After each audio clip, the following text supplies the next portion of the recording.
to talk to you about one of the Buddhist meditation tradition. Oh, thank you. Okay.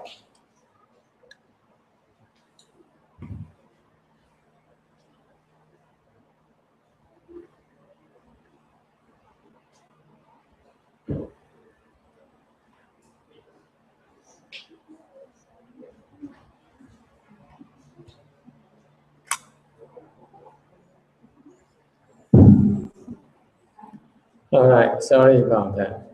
Forgot to put on my microphone.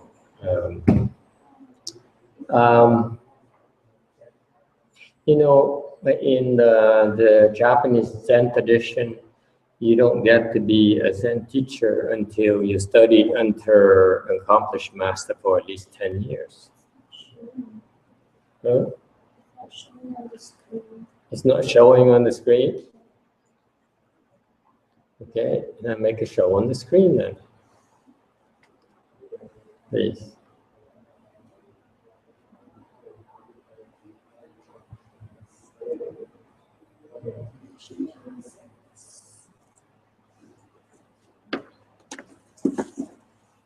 Theo cái truyền thống của Nhật Bản đó, về cái vị muốn là dạy thiền đó, thì phải tu với một cái vị thiền sư 10 năm trời, ít nhất 10 năm trời. And usually they don't, the teacher doesn't allow you to teach until you feel you qualify. Thường thường các vị thiền sư Nhật Bản họ không cho cái vị dạy trừ khi họ nghĩ rằng cái vị có đủ cái khả năng để mà dạy. And so what we teaching you in these classes are actually the proven methods of meditation. Thành những cái phương pháp mà chúng tôi dạy cái vị ở mấy cái lớp này là những cái phương pháp đã truyền lại từ xưa thế này. They work. And today, I don't know if you can get the projector here to work.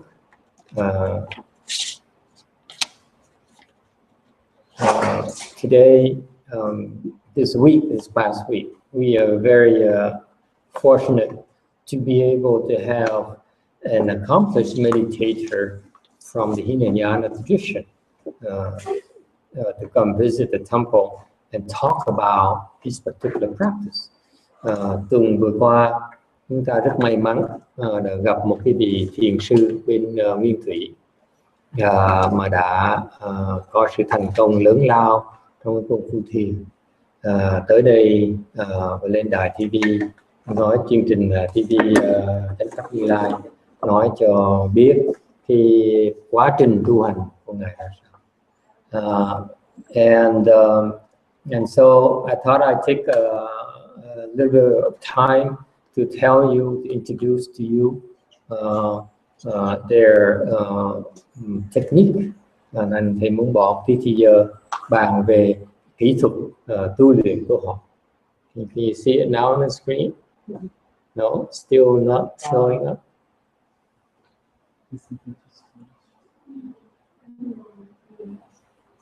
No. Yeah, we just had a relics exhibit last weekend, so all the computer are not quite set up properly yet. Tuần vừa rồi chúng tôi có cái triển lãm xá lợi, thành ra mấy cái máy móc nó hơi chưa được chỉnh đốn lại cho đàng hoàng. Thường cái lớp này thì không có dùng cái máy móc này, thành ra không được chuẩn bị. Typically, we don't use these things during the Saturday morning lecture. That's why we are a little bit. But anyway, so the Buddhism has two major branches, Hinayana and Mahayana. Cái đại thừa, cái Phật giáo chúng ta đó có hai cái dòng chính là Nguyên Thủy và Đại thừa. And the Hinayana tradition are the one that are usually dressed in orange, very bright orange. Nguyên Thủy thì quý vị nhận ra ngay lập tức là thường các thầy các cô mặc áo cam. Okay. For Mahayana tradition is more like the way I'm dressed. We are dressed more like this. Còn cái đại thừa chúng ta thì theo theo cái cách mà thầy mặc nhiều hơn. Okay, so the Hinayana tradition, the strength is in meditation. Nguyên thủy chuyên môn luyện thiền. Okay, so it's they have their own way of training their people to is it working?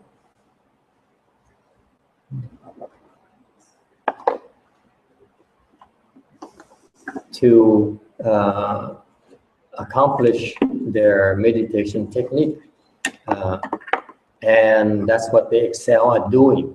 They so in particular, the Thai Hinayana practitioners are one of the strongest in that branch of Buddhism. Nhất là những cái vị thầy, vị sư bên Thái Lan đó, họ là cái kỹ thuật mà thiền của họ là cao minh nhất trong khi Phật giáo nguyên thủy. So last week we have a Thai great monk.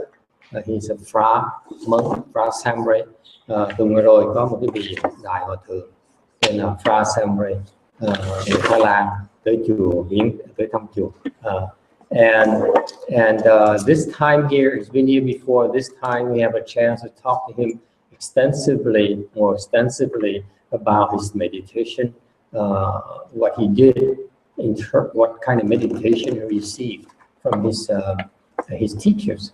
Và lần này chúng ta may mắn là có hòa thượng này, vị đại hòa thượng này bàn về cái cách mà vị hòa thượng này học cách được luyện thiền ra sao từ sư phụ của ngài. Okay, and he comes from a lineage of the forest Thai tradition.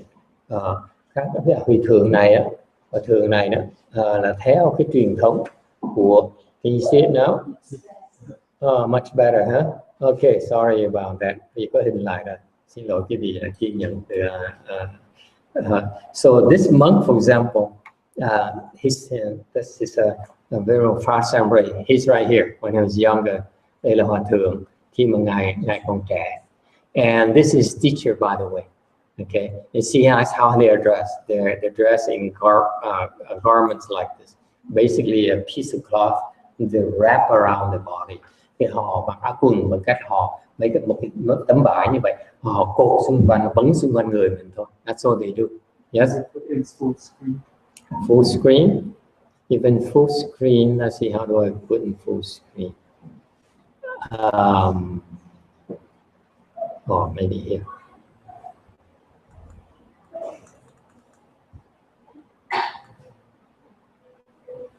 How's that? Better? Yeah. Oh, now it's on automatic. Okay, that's him right there. Okay, much younger. And now, his teacher right here. How do I freeze this? Oh, there you go. Okay, this forest tradition is very, very interesting. They are one of the best meditators in the Thai Buddhist tradition. Quý vị biết không, đây là một những cái vị mà thiền sư mà có công phu cao trong cái hệ thống Phật giáo Thái Lan. In fact, they have a system hierarchy of older elder monks who recognize and certify these people. Hệ thống của họ đó có một cái hội đồng vị trưởng lão, thiền sư trưởng lão, họ chứng nhận những người này đã thành công. So this, for example, this monk here is recognized by the Thai Council of Elders to be an accomplished meditation practitioner. Thành ra ông thầy này đó đã được cái hội đồng đó xác nhận là một cái người thành công, là một người có công phu thiền. And he received his training from his teacher right here, who received his training from one of the founders of the Thai Buddhist, the Thai forest tradition, where they practice in the forest. They don't stay in the city. Ông vị thiền sư này đó là đệ tử một cái vị. His name, his teacher's name is Ajahn Mun. Cái vị sư phụ ông thầy này tên là Ajahn Mun. He's very famous because he became enlightened by reciting Buddha's name.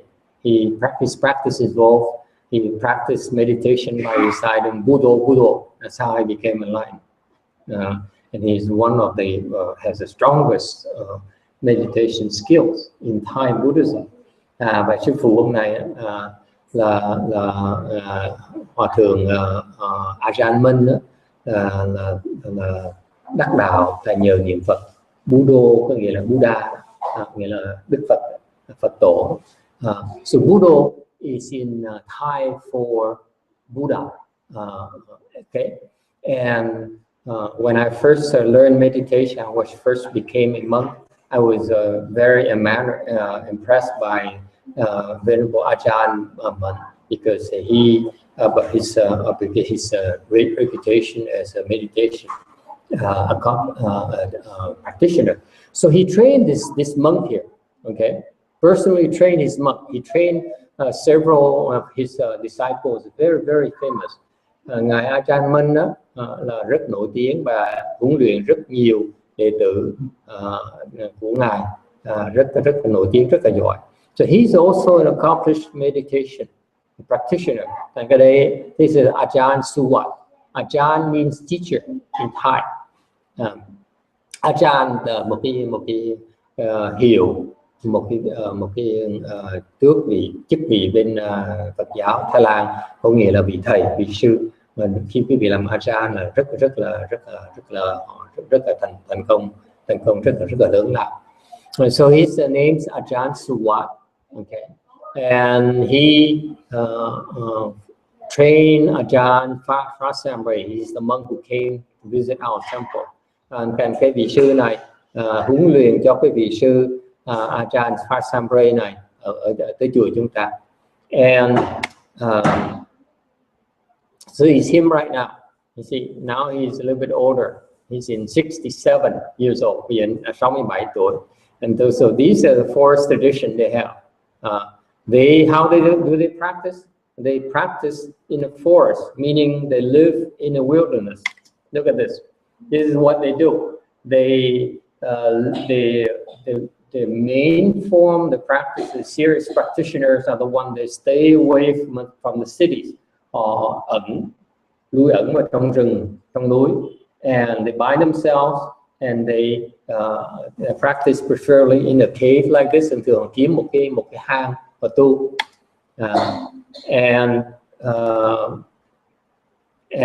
They travel, they go, they find a secluded area, tìm một chỗ ẩn, or they build a small hut like this, hoặc là xây một cái chòi như vậy. Or this is more typical. These monks usually, this is how they practice in the forest. Trong rừng họ sống như vậy, họ mỗi ngày họ tu như vậy. This is all they have to live with. Okay, here's a big bowl. Đây là cái bình bát của họ.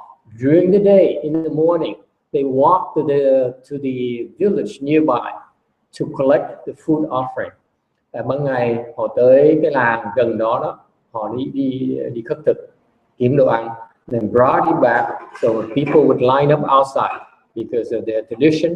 The villagers know, and they would line up outside the village. They don't come into the village. Họ không có vào làng đâu, họ đứng ở ngoài thôi. And they come out, they offer food, and they receive the food right here.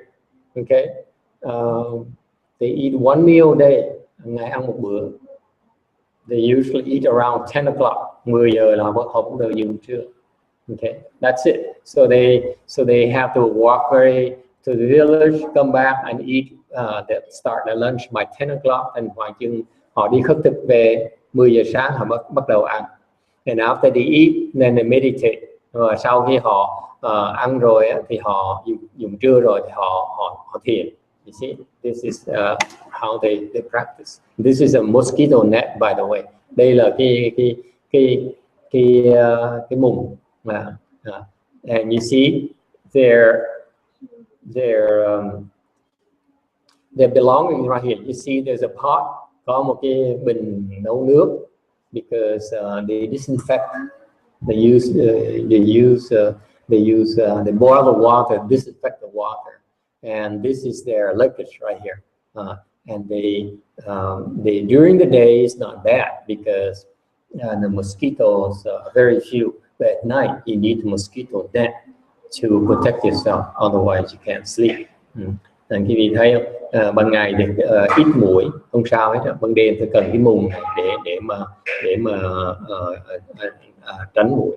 And so they find these beautiful trees. Look at these. I think on this gorgeous tree. Họ tìm mấy chỗ cây, cái cây hình đẹp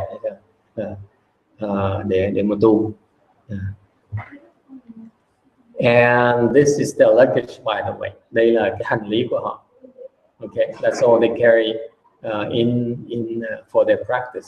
Tất cả họ đi như vậy. Họ chỉ đem cái hành lý họ như vậy. Okay. And they wash their own clothes. Đương nhiên tắm giặt rửa này. Okay. You see how important for them to boil the water. Quý vị để ý mấy cái nước này nó chưa chắc nó sạch, thì họ phải cần đun nó sôi này để mà khử trùng. And look at all these old monks who some of them spend their lifetime practicing like this, living in the forest. Có đa số những người của họ đó là họ tu sống trong rừng như vậy tới lúc họ lớn tuổi. Yes, Sarah.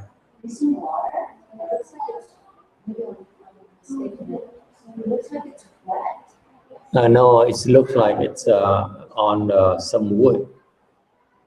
They usually build a hut. Okay, this is this is one of his teachers, by the way. Đây là một cái vị sư phụ của Hòa thượng. Okay.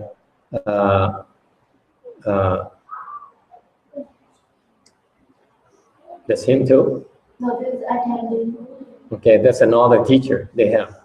Okay. He's famous for bringing the Thai tradition, the forest tradition close to the people in the city. Đây là những vị đại hòa thượng bên những cái dòng tu rừng Tùng Lâm. And this is his teacher Ajahn Suwat. Okay. And you see how small and skinny these people are, to the extent they go through to perfect the meditation skills. Quý vị biết không? Họ có những phương pháp luyện thiền đặc biệt của họ để mà họ đắc đạo được. This is him right here. The Venerable Phra Samray. Phra means he's great, so he's an elder, very very high-ranking monk. Okay, and he's practicing his cave. He spent 10 years practicing in a cave, in seclusion. So he practiced in a cave like this. Ông Hòa thượng Samray là lúc trước bỏ 10 năm tu thì tu trong đồng như vậy. Okay, so he practiced. This is his supporters, mấy người tới cúng dường với ông. And he when in his spare time, he made this Buddha statue. That's now you know where the statue from Thai temples come from. They make it themselves. Các vị hòa thượng này từ nắng từ Phật này. Okay, and they would ask for paint and supply from their supporters. Mấy ông này đem những cái dụng liệu vật liệu tới để họ từ nắng từ này. Okay, that's how they practice. And so he made all these statues. Đây những cái tượng hòa thượng đã làm lên. And you can tell it gets better and better. I said, how come your fingers, the hand you have no fingers? He says, it's early of my earlier statue. Thầy chọc hòa thượng để hỏi, tại sao cái tượng Phật mà không có ngón tay, nó không có thấy ngón tay đây. Hòa thượng nói lúc đó tôi mới bắt đầu tập làm tượng, thành chưa đẹp. And later now you see fingers, sau mới thấy hình tượng. So this is when he's not sitting in meditation, he'll be doing walking meditation. Đây là cái khúc mà Hòa thượng ngài đã dùng để mà đi kinh hành. Because you can sit for so long during the day, and you need to do walking meditation, otherwise you go crazy. Trên độ mấy cái này có sự thăng bằng, because you need balance in your body. You sit a long time, you need to walk. Cái cách hành dụng công của họ là họ phải cần lúc mà ngồi thiền lâu nó phải đi nhiều để mà máu nó lưu thông lại. Okay. And that's a more balanced training and meditation. That's why during our meditation retreats, we sit for an hour, we walk for 20 minutes. Vậy cái pháp thiền cách của thiền tông chúng ta cũng tương tự như vậy. Ngồi thiền 1 tiếng đồng hồ xong đi nhiều 20 phút cả ngày như vậy. Okay. And this is one of the huts near his temple. And this is his temple. Đây là chùa trong rừng đó. See, they live very simple. They have these huge pieces of land. Những cái đất họ như vậy. Usually it's in the forest. Những cái chùa này thường thường là một mảnh đất ở trong núi. And it belongs to the government. Đây là thuộc về của chính phủ.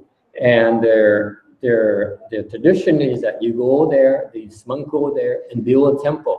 Rồi vì những cái vị sư này họ tới đó họ xây một cái chùa lên. It's very, very simple. This happens to be the nicer temples. Usually they build huts. Rồi thường thường họ tới họ xây những cái chòi hoặc là đây những cái nhà nó hơi đẹp hơn một tí. And after you do that, the government gives you the land. Sau khi họ xây cái này thì chính phủ Thái cho họ miếng đất thành chùa. It's very, very simple. Okay. Unlike in the US, we have to buy land before you can build. In Thailand, you build and the government give you the land. Thái Lan nó khác. Đây chúng ta phải mua đất rồi sau này chính có quyền xây. Còn Thái Lan cứ xây xong rồi chính phủ chuyển cho đất quý vị. Okay, and they get more adorned as they get more supporters. And this is a nicer form of hut they build. Realize that it's very hot. Khi bị biết nó nóng và nó ẩm ướt lắm. Okay. So this is the temples. This is a walking meditation area. I say this is his temple right now, by the way, in the forest. Đây là cái chùa của Hòa thượng đó, ở trong rừng đó. Okay. All right. So just give you an idea, just an introduction to you, and thầy giới thiệu cho quý vị biết thôi.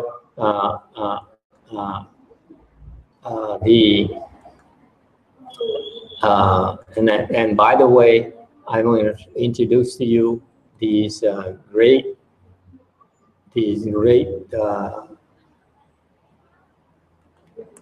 monks. These are very, very famous Thai monks. Đây là những cái vị sư Thái rất là nổi tiếng. This is Ajahn Mun, by the way. This is the one that I have affinity with. Đây là Hòa thượng Ajahn Mun mà thầy đã có duyên với thầy. Okay. These are they are in the 80s or 100 years old. 80 đến 100 tuổi. To belong to a member of council, you have to be that old.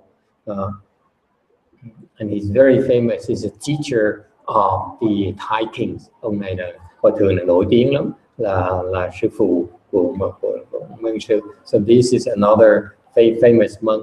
This okay, and this is a monk is famous for herbal medicine. He used herbal medicine. And you notice, by the way, they don't sit in full lotus. Quý vị để ý cho coi, cái truyền thống của họ không có ngồi kiết già. Whereas in our tradition, we sit in full lotus. Cái truyền thống chúng ta, đại thừa chúng ta là ngồi kiết già. Okay, there's a big difference. Tại sao như vậy? When you sit in full lotus, your concentration is far greater, so much greater than you were. Thầy nói cái vị biết, khi cái vị ngồi kiết già thì cái định lực cái vị nó cao và nó sâu hơn là không ngồi kiết già. This is the secret of Chan training, by the way, the Chinese Chan training. Cái thiền tông của chúng ta đó, đó là cái bí mật của thiền tông chúng ta. Okay, these people spend their lifetime practicing and they don't know the importance of full lotus. Những cái vị thiền sư này họ tu mà họ không biết cái bí mật của cái kiết già. Okay, let me see this guy. You can tell they're not in full lotus. See, the legs are not even. Cái vị thấy những cái vị đại thiền sư này đó, bên Thái Lan đó, họ không ngồi kiết già. Cái bằng chân, cái vị thấy cái đầu gối nó khác nhau. They're not even. You can tell right away. Let me see, Ajahn Mun is like that. Okay. Yeah. And you can tell right away he's also in half lotus. Quý vị thấy ông Ajahn Mun này cũng là bán già thôi, một đầu gối cao hơn đầu gối kia. Okay, because of that,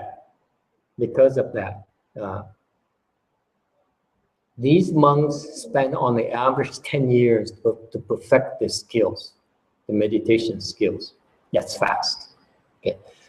Bởi vì những cái vị thiền sư này họ bỏ 10 năm trời mà tu luyện thiền để mà đắc đạo. Okay, lẹ đó. Takes 10, 15, 20, 30 years easily. Lẹ là 10 năm. Okay. Had they practiced full lotus, it could be a lot faster. Nếu như họ ngồi kiết già thì nó lẹ hơn nhiều. Because my masters in my Chinese tradition, nói cho quý vị biết, we share it with you so that you understand the difference. In a Chinese tradition where I'm teaching Chan, we're teaching Chan here. Tradition, we're teaching you. Truyền thống của chúng tôi dạy hướng dẫn quý vị theo truyền thống Đại thừa đó. Thì we train you, encourage you to sit in full lotus. Chúng tôi khuyến khích quý vị ngồi kiết già. Because if you full lotus, two advantages. Có hai cái lợi cho quý vị. Number one, you will progress a lot quicker. Thứ nhất là quý vị tiến bộ lẹ. You progress a lot quicker if you undergo the training of full lotus. Quý vị mà cứ luyện, not everyone can sit in full lotus. Không phải ai cũng ngồi kiết già được. But the technique of training, okay, will enable you to progress a lot quicker. Mặc dù không ngồi được nhưng đều cái phương pháp huấn luyện đó nó khiến quý vị tiến bộ lẹ hơn. And by the way, he reaches what we call the ninth level samadhi. Những cái vị thiền sư này đắc là cái đỉnh thứ 9. Okay, and that's number 9. But for him to progress to higher levels would be very difficult when he's in half lotus. Sau cái cửu định này thì muốn đi cao hơn thì rất là khó cho họ, tại vì không đủ. Because you see, beyond the ninth level samadhi, you need the approach has to be balanced. Tại vì sau cái cửu định, cái vị muốn tiến bộ đó thì cần cái sự thăng bằng. Okay. The balanced practice of meditation will enable you to go more steadily and further. Nếu quý vị tu mà thăng bằng thì quý vị đi lâu và xa hơn. Okay, any question? Ai thắc mắc gì không? So there you go. Now today you have the affinity. We just introduced to you with these great Thai monks who are great meditators, very good meditators. Ngày hôm nay thầy giới thiệu cho quý vị biết những cái vị sư Thái Lan này.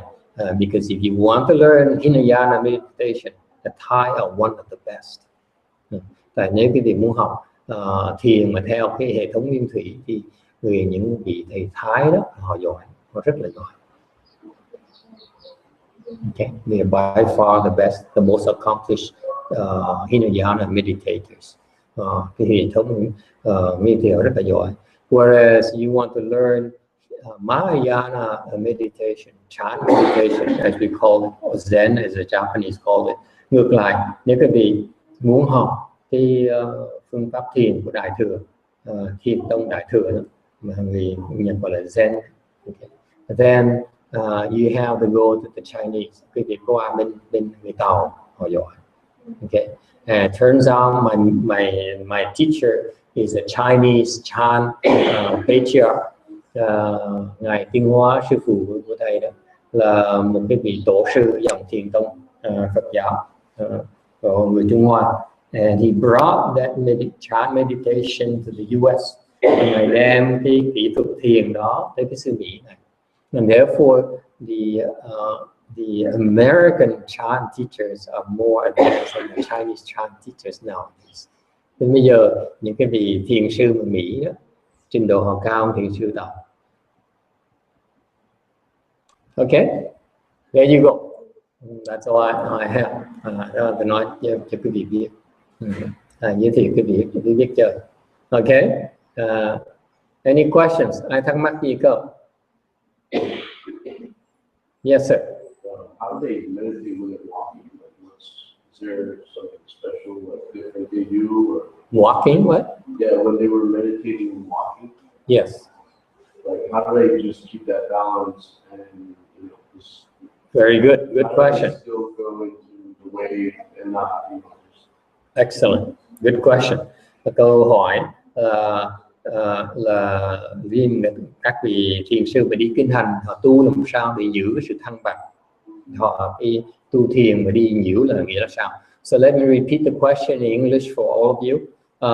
The question is, when these monks practice walking meditation, not only Hinayana, Mahayana, same thing.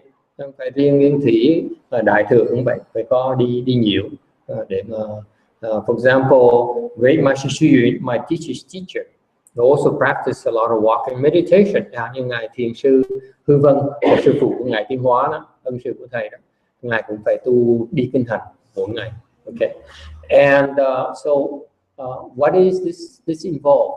Number one, okay, you need to walk because it restores the blood circulation. Thứ nhất, tại sao mà kinh hành là tại vì quý vị ngồi lâu cái máu nó không lưu thông nữa. What happens when you sit down, when you do sitting meditation, the blood doesn't circulate very strongly around your body. Okay, and that's why you need to walk.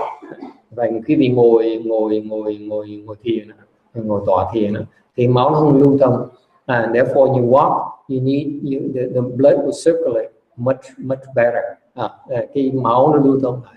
Number two, thứ nhì, it gives your mind a break. Thứ nhì là cho cái tâm quý vị được nghỉ ngơi một tí. Because when you sit in meditation, your mind goes into a groove. Quý vị ngồi tọa thiền, óc quý vị nó vào khớp, bị kẹp. So every now and then you need break to take a break, so that you can free your mind from those grooves. Là quý vị đi nhiều như vậy là cái óc quý vị nó được nghỉ một tí. Okay, and how you restore balance? That's how you restore balance. Nhờ như vậy mà quý vị tìm lại cái thăng bằng. Okay, and what do they do? Họ làm cái gì? What do you think? Does anyone have any clue? Quý vị nghĩ lúc họ kinh hành họ làm cái gì? Anyone? Ai biết không? Anyone would like to venture a guess? Quý vị dám muốn đoán không? What do people do when they do walking meditation? Stretch? Yes. Yeah. You should go like this. You should swing your arms. Yes. You should stretch. Yes, it doesn't hurt. Maybe co giãn cơ thể tay chân. It's a good thing. What else? What else do they do? Yes. Circulate the chi. Circulate the chi. Very good. We use the chi convert here. Yes. Yes, sir. Some sort of internal meditation. Yes. Yes. What?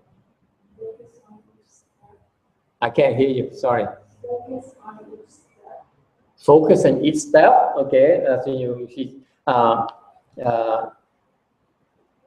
you're correct. Okay. Let me tell you what they do. Okay. When they get up, when they meditate, they do walking meditation. Khi mà họ đi nhiều như vậy, okay. The one thing they do, okay, is according to the tradition, they didn't tell me exactly, but I can imagine what they do, okay, because this is what they need to do. They are mindful of the steps they're taking or the breathing. Thì họ giữ chánh niệm với từng cái bước đi của họ, với cái hơi thở của họ. Okay, they are aware of every single step they're taking. Họ chú ý từng cái bước họ đi. Try that, by the way. You have to work. And your mind is stuck. Nói cái này cho quý vị biết để áp dụng ở sở làm. Let's say you at work, quý vị ở sở làm, and your mind is stuck. Okay, you are tired. Your mind is tired, occupied. You stand up. You walk around the office. Okay, đứng dậy, đi xung quanh cái văn phòng một tí. And you aware of every single step you're taking. That's all you do. Quý vị đi nhiều và đi từng mỗi bước, quý vị để ý cái bước đi. I'm stepping my left foot, and then my right foot, and then my left foot, and then my right foot. Okay, that's all you do. It's that simple. Okay, you concentrate and you're aware of the steps you're taking. That's all you do. That's how you store balance back to your mind. Quý vị chỉ cần làm như vậy là quý vị sẽ hồi phục lại cái sự thăng bằng. It's that simple. Okay. Some people might want to concentrate the breathing even. I say, as I'm stepping, I'm breathing in, I'm breathing out. Okay. Hoặc quý vị có thể chú ý tới hơi thở mình, thấy mình đang hít vào, đang thở ra. You know what we Mahayana people do? Quý vị biết đại thừa chúng tôi làm cái gì không? What do we do in Mahayana? Đại thừa chúng tôi làm cái gì? Would you like to know? We're different. We don't do those things. Chúng tôi không có tu chánh niệm như vậy. The mindfulness of your breathing, of your walking is very effective. The Mahayana, we take a step further. Because if you're mindful of your steps or your breathing, is only a expedient, only a skill it needs. The real reason behind that, lý do mình đến bên là đại thừa chúng tôi không có giữ chánh niệm của từng bước, từng hơi thở, là cái đó chỉ là cái phương tiện thôi. Phương tiện để làm gì? What for? What we do is what I teach my students is what? Anyone remembers? Học trò thầy dạy sao? What do you do when you walk around the Buddha hall? Lúc quý vị đứng dậy xong đi dạo xung quanh á. In what do I tell you? The last 3 years. The Buddha's name. Okay, niệm Phật. Very good. That's one way. Okay, you recite the Buddha's name. Much better than being aware of your steps or your breathing. Cái niệm Phật đó, nó hữu hiệu hơn là cái vị để ý tới cái hơi thở hoặc là đi nhiều. But since you are not Buddhist, và những người không phải Phật tử thì sao bây giờ? What else do I teach for those people who are not Buddhist? What else?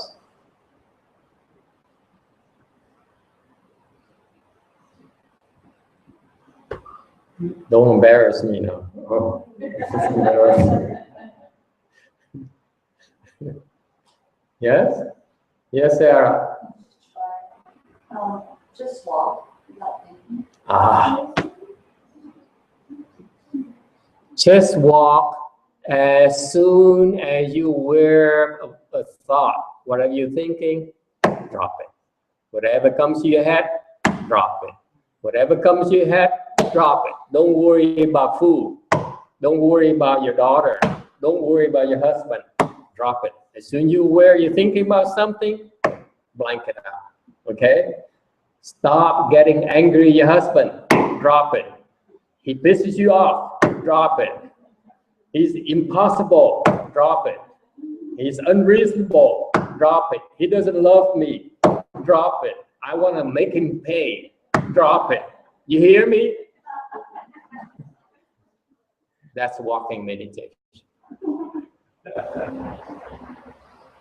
Because when the Hinayana people, they're aware, they're mindful of the steps, that's all they're doing. Because they're mindful of each step they're taking, they cannot think of things. So we point to you directly what the problem is. Drop all your thoughts. Say, as soon as you're aware of what you're thinking right now, okay? Drop it. That's all you do. Keep on dropping and dropping and dropping and dropping. That's called walking meditation.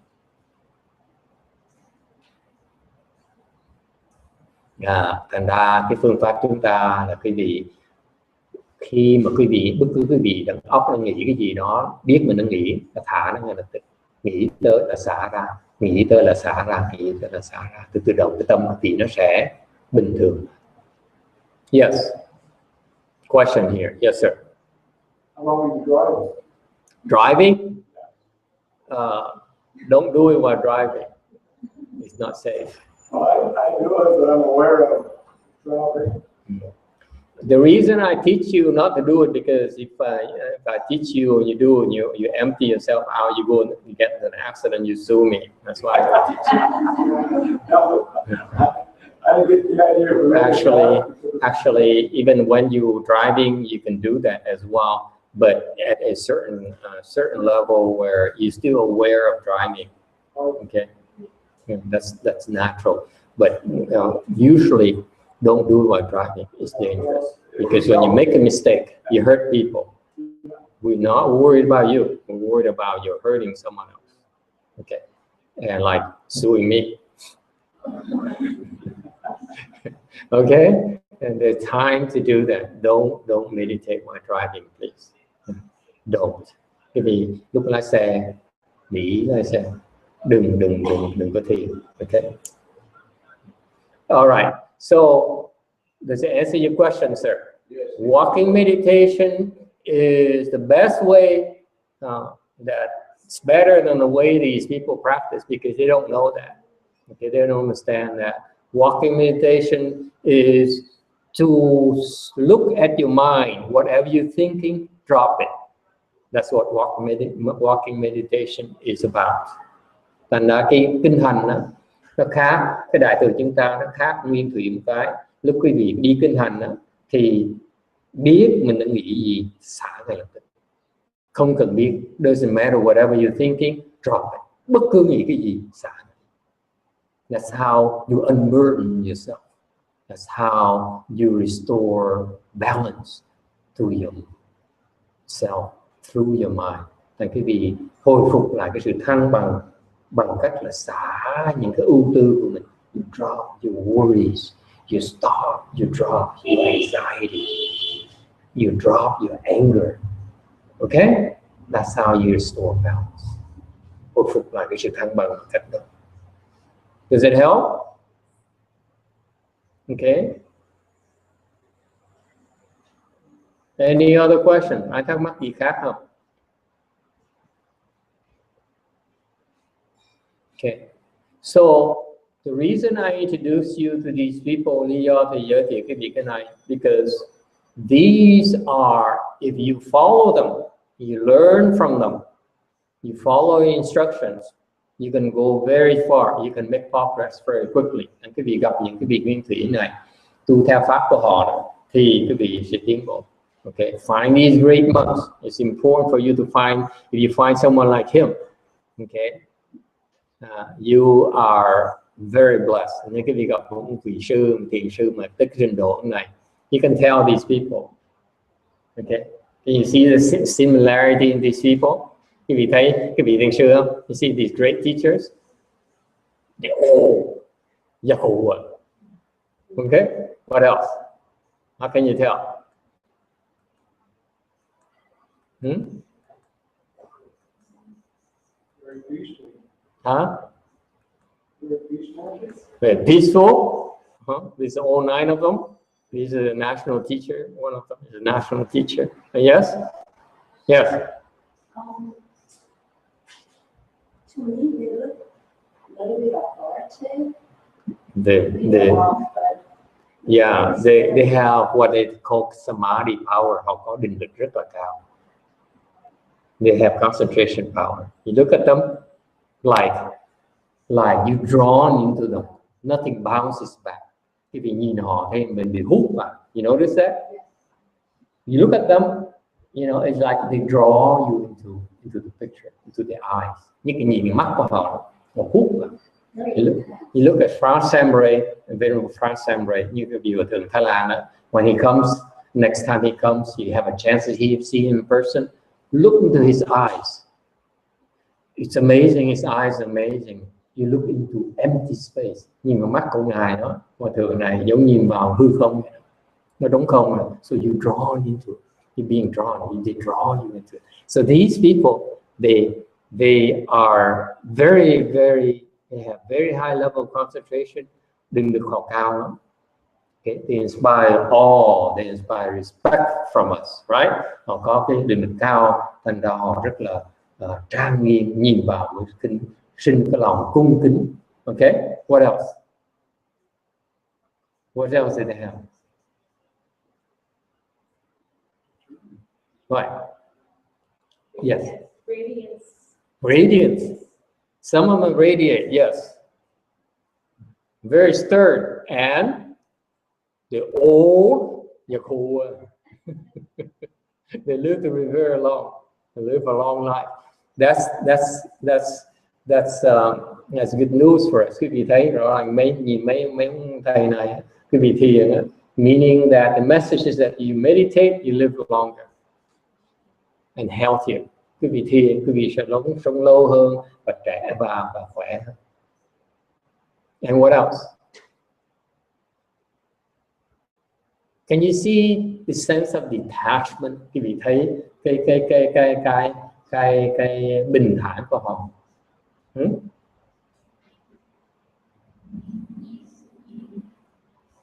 They're detached, and one form of detachment is, unlike us, they're skinny than hell. They're not attached to food. These are the great teachers. Quý vị thấy họ ốm nhắc rồi. You know, my teacher, his skin and bones. You see his face? It's fat like this, but underneath is skin and bones.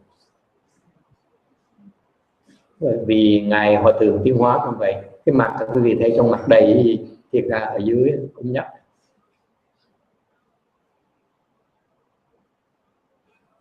Okay, I just revealed to you his secret. I came to see him a long time ago, 20 years ago, and you could blow him and he could blow him away. Isn't that interesting? Okay. All right. So if you find these great teachers, they are incredible. They won't try to impress you. They don't try to get your money, by the way. Họ giỏi lắm, họ không cần cái vị phúc, họ nể họ không có moi tiền cái vị đâu.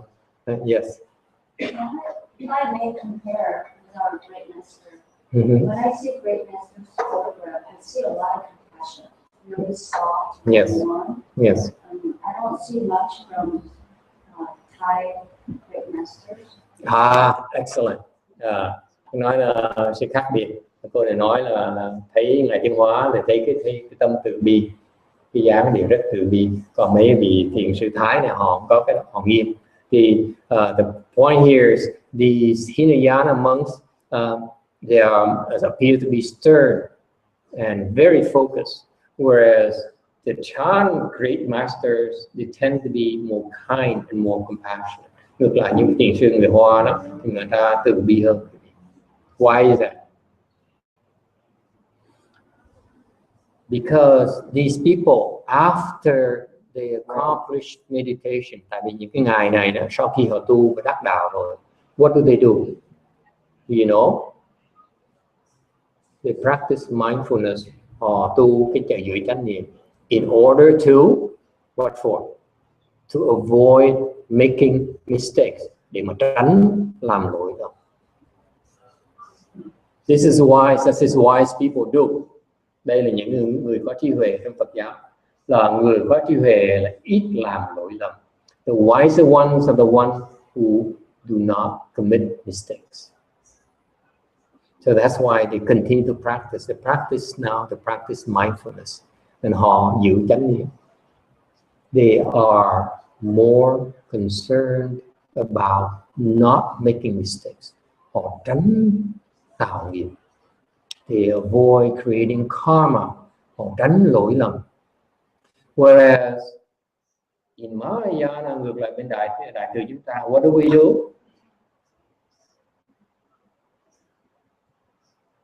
We are more concerned about helping you. We're not worried about our making mistakes. Đại từ chúng tôi á, thì không có sợ làm lỗi lầm, mà chỉ muốn chú tâm tìm đủ mọi cách để giúp quý vị thôi, để hướng dẫn quý vị thôi. We find ways to help you, to teach you, to guide you. That's what Mahayana spirit is different. Our purpose is to try to help you. It's not about us. Cái đại thừa là chú trọng quý vị, là cái giúp quý vị là mục tiêu của chúng tôi. Chúng tôi không quan trọng. Okay, so Hinayana meditation is that the purpose is to stop creating offenses, stop making mistakes. Tại cái mục tiêu của viên Nguyên Thủy là cuối cùng là họ tu thiền để họ tránh cái sự lỗi lầm. In Mahayana, we practice chant in order that we have enough understanding to help you, for us to help our mother, our father, our neighbors, okay, our ancestors. Thì viên Nguyên Thủy chúng ta tu đó để giúp, không phải giúp mình, mà giúp cho cha mẹ mình, giúp cho tổ tiên mình, giúp cho bạn bè mình, giúp cho vợ chồng, vợ con mình. That's the difference. Okay, does it help? The first step, by the way, in Mahayana, don't be mistaken. Cái vấn đề quý vị đừng có hiểu lầm. Cái đại thừa không khác Nguyên Thủy đâu. In Mahayana, first thing we do is get to their level. In đại thừa chúng tôi đó là tới trình độ họ cái đã, but we don't stop there. Chúng tôi phải tới trình độ họ rồi tiếp tục. We continue to practice meditation in order to develop kindness and compassion. Chúng tôi tiếp tục tu để phát triển cái tâm từ bi. Họ ngừng lại. They stop at this level. We don't stop at this level. That's the difference. Cái khác biệt là chúng tôi phải qua cái giai đoạn này, đều phải tiếp tục tu, quyết định tiếp tục tu để mình phát triển cái tâm từ bi của mình. Because our goal is different. Their goal is to avoid making mistakes. Our goal is to help you. So once we know how to avoid making mistakes, we learn how to help you. Thành ra đại thừa chúng ta nó khác Nguyên Thủy cho đó. Nguyên Thủy mục tiêu họ là tránh làm lỗi lầm, tránh tạo nghiệp. Thì đại thừa cũng vậy. Thứ nhất là tránh cái tạo nghiệp cái đã, xong rồi tiếp tục tu để tìm cái cách để giúp đỡ chúng sanh. Okay, so chant meditation in conclusion goes a lot further than Hinayana meditation. Mình nói cho quý vị biết, cái đại thừa truyền tông đó đi xa hơn Nguyên Thủy. That's why our training is a lot more advanced. Bởi vậy nói về nó thật thành thật, nói quý vị, cái dòng thiền tông Ngài Từ Hóa đem qua xứ Mỹ này đó, trình độ rất là cao. Okay. All right, thank you for coming. Let's go have lunch. Cảm ơn quý vị đến tham ngày hôm nay và quý vị đi dùng trường.